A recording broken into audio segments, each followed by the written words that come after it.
कैसे भी सभी प्यारे प्यारे स्टूडेंट्स, आप सबका स्वागत है आपके अपने चैनल यूजीसी नेट अड्डा 24/7 पर। मैं और बुसरा मैम आज एक नैतिक लड़ाई जो है आप लोगों की तरफ से लड़ना चाहते हैं और चाहते हैं कि कुछ चीज़ें या कुछ चीज़ों का जिनका दुष्प्रभाव हमारे यहाँ पर यानी कि यूजीसी के एग्ज़ाम्स में नहीं है और वो आगे आए भी ना, सभी स्टूडेंट्स को, बाकी सभी लोगों को भी, जितने लोग इसमें इन्वॉल्व हैं, एक वो क्लैरिटी मिल पाए कि क्या चीज़ें हैं, कैसे चीज़ें हैं।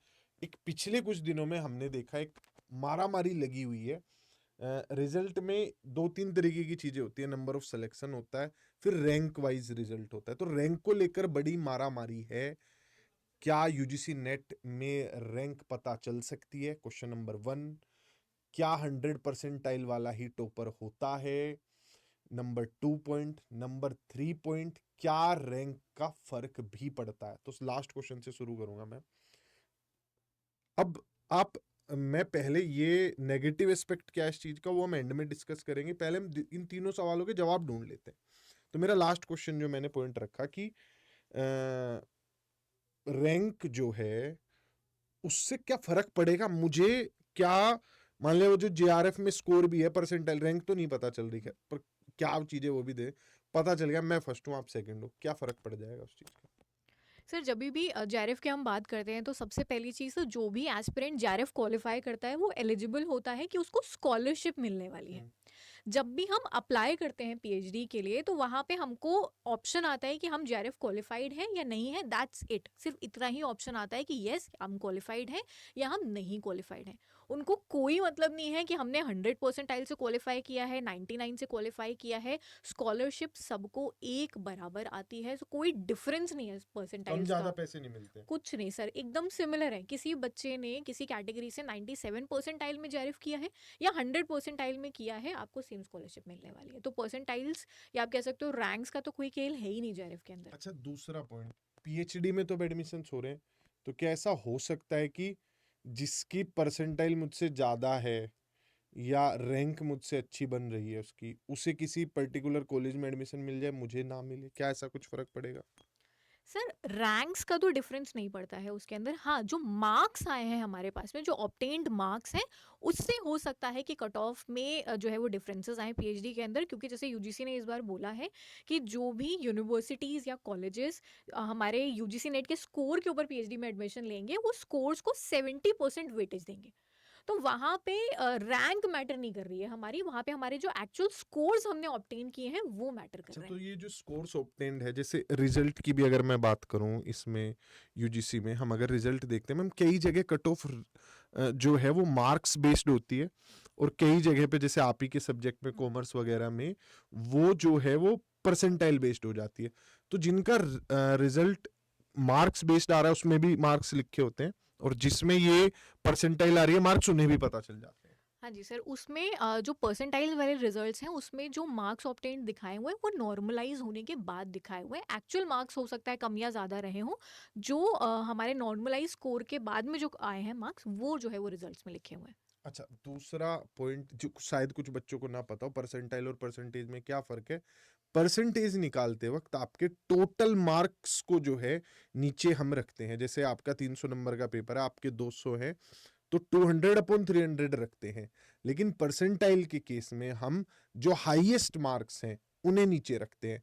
तो जैसे हाईएस्ट मार्क्स 250 है तो 200/250 लिखा जाएगा।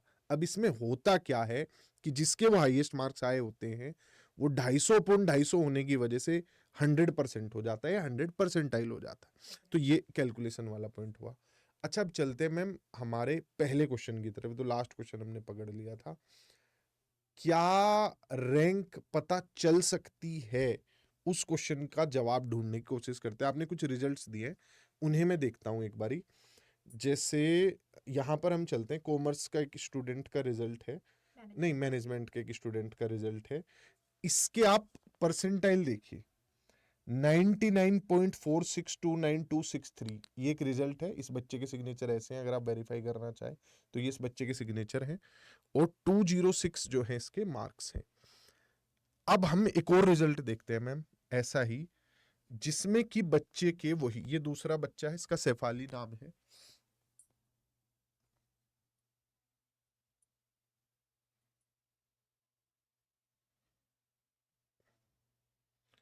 इसका रिजल्ट और उस रिजल्ट को हम कंपेयर करें तो 99.462923 एग्जैक्ट बिल्कुल सेम, अगर किसी को देखना हो तो ये एग्जैक्ट है, दोनों सेम चीजें 462923।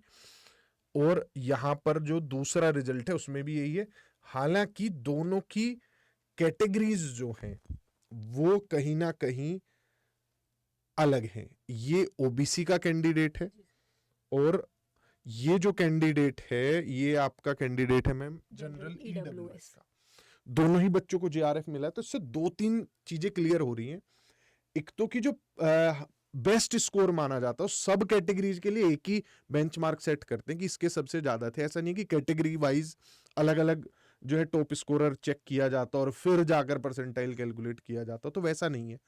सब बच्चों के रिजल्ट में टोटल स्कोर जिसका बेस्ट स्कोर है उसे 100 परसेंटाइल मान के फिर कैलकुलेट करते हैं। पर बड़ा सवाल ये जो मैं आपसे पूछ रहा था, क्या एक स्कोर दो तीन बच्चों का हो सकता है? सर ये हमारे पास लाइव एग्जाम्पल है कि 206 मार्क्स इसके भी मैनेजमेंट में आए हैं, 99.462963 स्कोर आया है। जेआरएफ इसका भी हुआ है। आपकी और कैटेगरी डिसाइड करेगी आपको उस नंबर पे मिल रहा है नहीं मिल रहा है। डेफिनेटली बाय चांस दोनों को जेआरएफ मिला है। और ये दूसरा स्टूडेंट, इसका भी सेम मार्क्स और सेम परसेंटाइल हमारे पास में, तो दो अलग बच्चे जिनके मार्क्स सेम है और परसेंटाइल सेम आया है। इसका मतलब सर क्या AIRs कैलकुलेट हो सकते हैं? जो बोल रहे हैं कि AIR 1 है, AIR 3 है, क्या एक परसेंटाइल पे जब इतने बच्चे हैं तो AIRs भी मल्टीपल हो सकते हैं? रिजल्ट पे वापस एक बार मैं आपको लेके चलना चाहूंगा मैम। रिजल्ट देख के मैं तो बड़ा हैरान था। आप एक बार रिजल्ट देखिए, ये कट ऑफ है 99.730। इसे 6 मतलब कहां तक, 1 2 3 4 5 6 7 7 डेसिमल प्लेसेस तक कैलकुलेट किया जा रहा है। और अगर आप इसे कैलकुलेट करोगे, मैंने खुद कैलकुलेट करके देखा, जैसे 193 मार्क्स है ना, आप 100 परसेंटाइल भी 193 स्टूडेंट, जैसे इस बच्चे के हम नंबर देखें, जैसे मैं आपके उस पुराने रिजल्ट पे चलता हूँ, ये बच्चे के 99.46 अगर 206 है तो पूरा 100 परसेंटाइल भी मुझे लगता है मैम 206 पॉइंट समथिंग होगा। मतलब जितने बच्चों का जेआरएफ होता है, जैसे 193 स्टूडेंट्स का जेआरएफ हुआ है, वो 0.5 मार्क्स में सारे बच्चे हैं। आप खुद देखो किसी भी, जैसे मैनेजमेंट का है, मैं मैनेजमेंट का रिजल्ट एक बार आप लोगों को दिखाना चाहता हूं।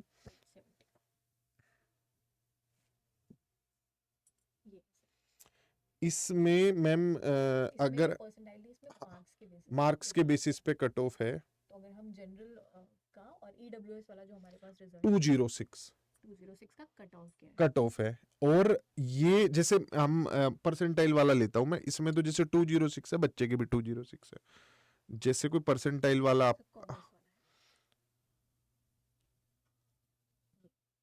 अच्छा जैसे कॉमर्स में आप देखिए 99.84 पे कट ऑफ है, 109 स्टूडेंट्स का जेआरएफ हुआ है। तो ये पॉइंट में अगर आप कैलकुलेशन करोगे ना, इस बच्चे के अगर नंबर चेक किए जाए, मान लिया इसके मार्क्स, आपका एक बच्चे का जेआरएफ कॉमर्स में भी हुआ है ना, हाँ वो एक बार रिजल्ट और ओपन कर लेते हैं, उससे थोड़ा सा समझ आएगा पीछे की तरफ। हाँ ये जो स्टूडेंट है, एक सेकेंड, ये स्टूडेंट है,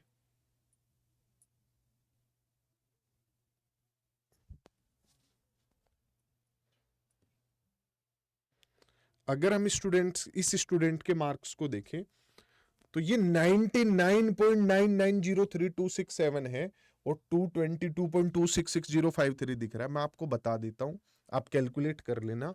अगर इतने परसेंट का मतलब 222.266 मार्क्स है और आप 99.84 निकालोगे ना, वो भी 222 पॉइंट समथिंग ही आएगा।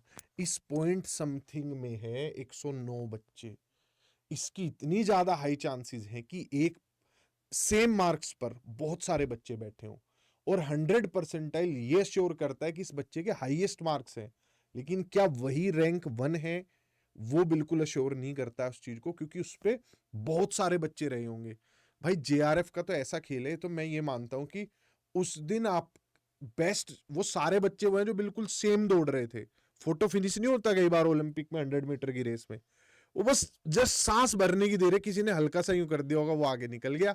तो किसी की उस दिन किस्मत साथ दे गई, माइंड सेट अच्छा था, रूम की सेटिंग बड़ी अच्छी थी, किसी के वहां गर्मी हो रही थी, लड़ाई हो रही थी, वो 1-2 क्वेश्चन खराब हो गया। मल्टीपल फैक्टर्स हैं जो आपके कंट्रोल के बाहर है, मुझे लगता है कि वो जेआरएफ पर इम्पैक्ट डालते होंगे। सिर्फ आपका वो आप ये नहीं कह सकते कि मैं फर्स्ट आ गया हूँ। 109 लोग जो ये आए हैं, इनमें कौन से टॉप और 10 फिर में होंगे, यहाँ पे पॉइंट में डिफरेंस है। और यहाँ पे जैसे हम स्कोर्स की भी बात करें तो 222.2660053 है, तो हो सकता है 222.27 हो किसी का, 26 हो। तो हम ये बिल्कुल भी नहीं कह सकते कि 222 जो है वो हाईएस्ट मार्क्स सिर्फ मेरे हैं, मल्टीपल कैंडिडेट्स के हो सकते हैं। तो वो जो एआईआर है सर, अब फर्स्ट वाले क्वेश्चन फर्स्ट वाला क्वेश्चन की ये जो ऑल इंडिया रैंक 1 है तो वो नहीं बताया जा सकता। सेकंड, इसका जो मैं कह रहा था, इसका नेगेटिव एस्पेक्ट क्या है, मैंने बहुत सारे एग्जाम्स ऐसे देखे हैं। पहले क्या होता है, पहले रैंक का खेल शुरू होता है, 2-3 साल चलता है ये, पहले कि हमारा रैंक 1 है, हमारा रैंक 1 है। उसके बाद ये खेल चला जाता है कि अब भाई रैंक 1 लाने हैं। कुछ लोगों के पास सचमुच में रैंक 1 आ जाएंगे, कुछ लोगों को फिर मन करेगा कि हमें लेके आने हैं, फिर लगेगी बोली, पैसे फिर खिलाए जाते हैं कि रैंक 1 लाया जाए, बच्चों के भी मन में लालच आते हैं। फिर आगे चल के वो और ज्यादा खराब करता है चीजों को कि टॉप 10 में हमारे कितने बच्चे, नंबर ऑफ सिलेक्शन से ध्यान सबका हट जाता है, फिर चला जाता है उस चीज पे। इस चीज से ध्यान बिल्कुल हट जाता है कि हम अपलिफ्ट कितने बच्चों को कर पाए। जेआरएफ में बहुत हद तक मुझे नहीं लगता है कि 100 परसेंटाइल वाले बच्चों को आप खुद बना सकते हो। मुझे लगता है वो बाई चांस आपके पास पहुंचता है। हम अपने हर सब्जेक्ट में चीज देखते हैं, टीचर का इम्पैक्ट एक पॉइंट तक है। ये फिर अगर आप क्लेम, हम खुद अपने यहां से क्लेम कर रहे हैं 100 परसेंटाइल में 99.99% मेहनत उस बच्चे की है, और बहुत सारे ऐसे फैक्टर हैं, उसमें से एक टीचर है। तो रैंक्स के पीछे ना भागे, इसका नेगेटिव एस्पेक्ट इतना ज्यादा है, और जहां जहां ये है इसने माहौल को खराब ही किया है। बाकी Busra ma'am being the expert of UGC net, आप क्या कहना चाहोगे इस पॉइंट पे? सर मैं जैसे हम लोग सीएससी का एग्जांपल अभी ले रहे हम्म, थे कि वहाँ पे रैंक्स इसलिए आती हैं क्योंकि हम डिपार्टमेंट्स डिस्ट्रीब्यूट कर रहे होते हैं कि जिनके टॉप पे आया है उनको एक डिपार्टमेंट के पर्टिकुलर, कैडर, एग्जैक्टली कि एग्जैक्टली, आपको आईएएस बनना है तो हाँ फिर किसी स्टेट में बनना है। डेफिनेटली वो सारी चीज़ें डिफाइन होती हैं। बट हमारे यहाँ पे ऐसा कुछ रिक्वायरमेंट ही नहीं है। हमें जेआरएफ का मतलब जेआरएफ हो गया कि हमें भाई इतना अमाउंट स्कॉलरशिप का मिलेगा। अब चाहे मैं सेंट्रल यूनिवर्सिटी से करूँ, मैं स्टेट से करूँ, मैं आईटी से करूँ, मैं आईएम से करूँ, मुझे वो अमाउंट मिलने वाला है जो एग्जैक्ट फिक्स करके रखा हुआ है ऑलरेडी। सो मेरा स्कोर या मेरा परसेंटाइल क्या आ रहा है उससे कोई मैटर नहीं कर रहा है, पहला। वो उसका फर्क पड़ेगा किस कॉलेज में आप जा रहे हो, उस डेफिनेटली स्कोर का भी 70%, फिर आपका इंटरव्यू भी है। बहुत सारी चीजें हैं जो आपके बाद में, इसके बाद भी मैटर करती हैं, तो वो सारे फैक्टर भी हैं। जी सर। और दूसरी चीज़ ये कि जेआरएफ को जो क्वालिफाई करते हैं कैंडिडेट्स, वो जब आगे जाकर असिस्टेंट प्रोफेसर के लिए अप्लाई करते हैं तो एक एपीआई स्कोर कैलकुलेट होता है। तो जिसका भी जेआरएफ है approximately university to university vary कर रहा है वो। जैसे हम डीयू की बात करें तो 7 मार्क्स जैसे दिए जा रहे हैं कि जिसने जेआरएफ क्वालिफाई किया है एपीआई में उसको 7 नंबर मिलने वाले हैं। तो तो जिसका सबको 90, साथ मिलेंगे। सबको साथ मिलेंगे, जिसका 99 है, 100 है, 97 है, जेआरएफ है और मतलब मैं फिर मिलेगा। वही कह रहा हूँ, मैं इतना डिफरेंस भी कहाँ है कि बिल्कुल 90 से ये डिफरेंस 99.84 से लेकर ये बच्चा 99.99 है। हम इसे भी टॉपर नहीं कह सकते, क्योंकि हो सकता है इससे आगे 10 बच्चे हो, 20 बच्चे हो। गैप इतना कम, इतना माइन्यूट गैप है, जो चीज 7वें डेसिमल प्लेस तक जा रही है, उसमें कोई भी प्रेडिक्शन करना गलत है। जिसके पास सारा रिजल्ट है वो रैंक वाइज लगा सकता है, वो रैंक कह सकता है, वो दावा कर सकता है। तो बेस्ट स्कोर का दावा किया जा सकता है। 100 परसेंटाइल वाला ये कह सकता है कि मैं one of the highest scorer हूं, जिन्होंने हाईएस्ट स्कोर किया उनमें से एक मैं हूं, ये कहा जा सकता है। जिन सब्जेक्ट्स में मार्क्स आए हैं वहां तो आप बिल्कुल भी नहीं कह सकते, वहां तो सिर्फ मार्क्स लिखे हुए हैं आपके, आपसे ऊपर कितने नीचे कितने आपको कुछ नहीं पता है। वहां तो सिर्फ यूजीसी को पता है, क्योंकि उन्हीं को सबके मार्क्स पता है। या फिर आप जाओ उस सब्जेक्ट में सारे बच्चों को इकट्ठा करो, एक जगह बैठाओ, उनसे सबके मार्क्स पूछो, तब हाँ, जाके जैसे कर सकते। जनरल में मेरे पास में 109 कैंडिडेट्स हैं कॉमर्स में जो क्वालिफाई किए हैं। तो मुझे या तो 109 नंबर, 109 109 के 109 बच्चे कैंडिडेट्स के मिले। पता हो मार्क्स कितने हैं क्या है, तब तो मैं बता पाऊंगी कि इसमें से हाईएस्ट भाई किसके आए हैं, कौन एआईआर 1 है या कितने एआईआर 1 है, और क्योंकि फिर एक से मेरा ज्यादा वही हो क्वेश्चन, सकता मैडम है। बताना क्यों, हाँ ये वही क्यों इतना बताना एफर्ट हम है, क्यों कर रहे हैं? जब हम सब एक बराबर हैं। वो 109 के 109 जेआरएफ है, दैट्स हाँ, इट, और सबको सिमिलर स्कॉलरशिप मिल रही है, सिमिलर एआई में एपीआई में मार्क्स मिल रहे हैं। तो ये होड़ किस चीज की है, तो कुछ समझ नहीं आ रहा। जिसके आगे बहुत अच्छा है, जिसके 100 परसेंटाइल है, बहुत बढ़िया है। जिसके हल्के से कम आए, भाई दिल बिल्कुल भी वो मत करना, तुम्हारा भी जेआरएफ हुआ है, तुम भी खुश रहो पूरा। पॉइंट यहाँ जाके ना हारने को हार नहीं कहते हैं, ठीक है, इसे कई बार हार्ड लक बोल देते हैं। और जिन बच्चों का नेट हुआ है, आप 4 रनर्स हो, आप जैसे आप 500 लोग दौड़ रहे थे, पहले 100 को रख लिया, अगले 100 आप हो, नेक्स्ट ईयर के सबसे बेस्ट कैंडिडेट आप हो। सबसे ज्यादा प्रोबेबिलिटी अगर किसी बच्चे की नेट क्लियर करने की फिर होगी तो वो उनकी होगी जिनका लास्ट टाइम नेट हुआ था। तो इस बार काफी सारे सर मेरे बच्चे थे जिन्होंने दिसंबर 2023 में नेट क्वालिफाई किया था और इस बार उनका जेआरएफ हो गया। और बहुत से ऐसे होंगे जो इस बार नेट करेंगे, दिसंबर हाँ, वो वाला जेआरएफ। दिसंबर में करेंगे जेआरएफ।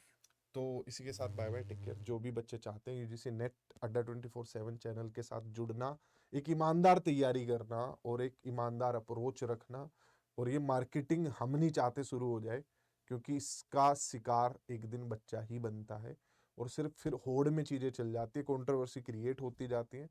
तो ये वीडियो है आप लोगों को समझाने के लिए, इससे जुड़े हुए किसी भी चाहे वो अध्यापक हो चाहे छात्र हो, इस पॉइंट को थोड़ा क्लैरिफाई करने के लिए, क्योंकि हमने बुसरा मैम ने और मैंने इस पे बैठ के काफ़ी रिसर्च किया, चीज़ों को थोड़ा समझने की कोशिश की। ऑल दो ये सब चीज़ें इतनी वेग हैं, ये सब यूजीसी को ही पता है, हम तो बस जो रिजल्ट्स हमारे पास आए और वो अच्छी वो है कि मैम के सब्जेक्ट में इतने सारे बच्चों ने जेआरएफ क्लियर किया, नेट क्लियर किया, तो हम कंपेयर कर पाए कैटेगरी वाइज की क्या हो रहा है क्या नहीं हो रहा। और कोइंसिडेंस है कि हमें सेम मार्क्स पे 2 परसेंटाइल वाले बच्चे मिल भी गए, जो हमने शो भी कर दिया यहाँ पे।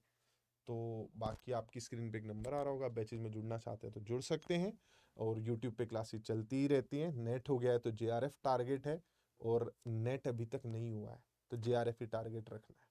ये नहीं है कि फिर अब नेट टारगेट करेंगे अगली बार जेआरएफ करेंगे, डायरेक्ट जेआरएफ टारगेट करेंगे। तो बाय बाय, टेक केयर।